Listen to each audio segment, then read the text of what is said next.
શાંતિપૂર્ણ માહોલમાં મતદાન યોજાયું। દિયોદર બાર એસોસિએશન પ્રમુખ તરીકે કે.બી. જોશી વિજેતા, ઉપપ્રમુખની બિનહરીફ વરણી કરાઈ। બાર એસોસિએશન પ્રમુખ તરીકે બીજી વખત સુકાન સંભાળ્યું। દિયોદર કોર્ટ ખાતે બાર એસોસિએશનમાં ઉપપ્રમુખ તરીકે નવલસિંહ એસ વાઘેલાની બિનહરીફ વરણી થયા બાદ શુક્રવારના રોજ પ્રમુખ પદ માટે મતદાન યોજાયું હતું, જેમાં બાર એસોસિએશનના સભ્યોએ શાંતિપૂર્ણ માહોલમાં મતદાન કરી સતત બીજી વખત બી.કે. જોશીને પ્રમુખ તરીકે પસંદગી કરી હતી।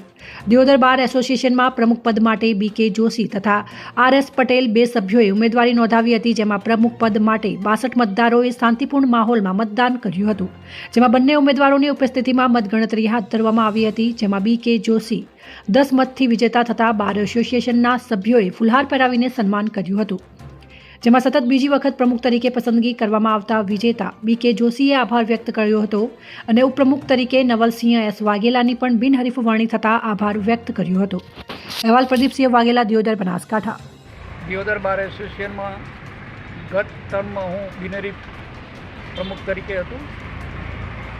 ચાલુ વર્ષે 2024 માટે દિયોદર બાર એસોસિએશનની મોટાભાગની કમિટીઓ બિનહરીફ થઈ ગયેલી અને પ્રમુખ માટે સ્પર્ધા થયેલી, જેમાં આર.એસ. પટેલ અને હું બંને સામે હતા।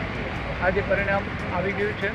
બધા જ વકીલ મિત્રોએ સારો સહકાર, સુમેળભર્યો અને શાંતિસર જે મતદાન કર્યું છે અને મને વિજય અપાવ્યો છે, એ બદલ હું તમામ બાર એસોસિએશનના સભ્યોનો, દિયોદર બાર એસોસિએશનના તમામ વકીલ મિત્રોનો ખૂબ ખૂબ આભાર માનું છું।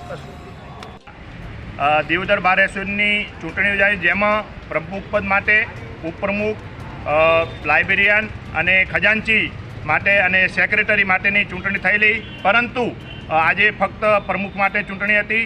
આ પહેલાં ઉપપ્રમુખ તરીકે એન.એસ. વાઘેલા, સેક્રેટરી તરીકે એસ.એન. કુડેચા, લાઇબ્રેરિયન તરીકે એન.એમ. દેસાઈ અને ખજાનચી તરીકે એન.ડી. કચવાની બિનહરીફ નિમણૂક થયેલી હતી અને આજરોજ 22 તારીખે પ્રમુખ પદ માટે શ્રી બી.કે. જોશી સાહેબ અને શ્રી આર.એસ. પટેલની વચ્ચે પ્રમુખ પદ માટે ચૂંટણી થયેલી, જેમાં આજરોજ 22 તારીખે ચૂંટણી હતા અને મતગણતરી પૂર્ણ થતાં શ્રી બી.કે. જોશીને 10 વતે વિજય જાહેર કરેલા અને કુલ મતદાન 62 થયેલું, એમાંથી આર.એસ. પટેલને 26 મત મળેલા અને બી.કે. જોશીને 36 વોટ મળેલા, જેથી આજની આ બાર એસોસિએશન દિયોદરની પ્રમુખ તરીકે શ્રી બી.કે. જોશીને ચૂંટણી કમિશનર શ્રી સી.બી. ઠાકોર દ્વારા એમને વિજેતા જાહેર કરેલા અને આ ચૂંટણી દરમિયાન ખૂબ સુખ શાંતિ અને પૂર્ણ મતદાન થયેલું અને સુખ શાંતિપૂર્વક તમામ વકીલોએ એનું ખૂબ સારી રીતે મતદાન કરી ખૂબ સારી રીતે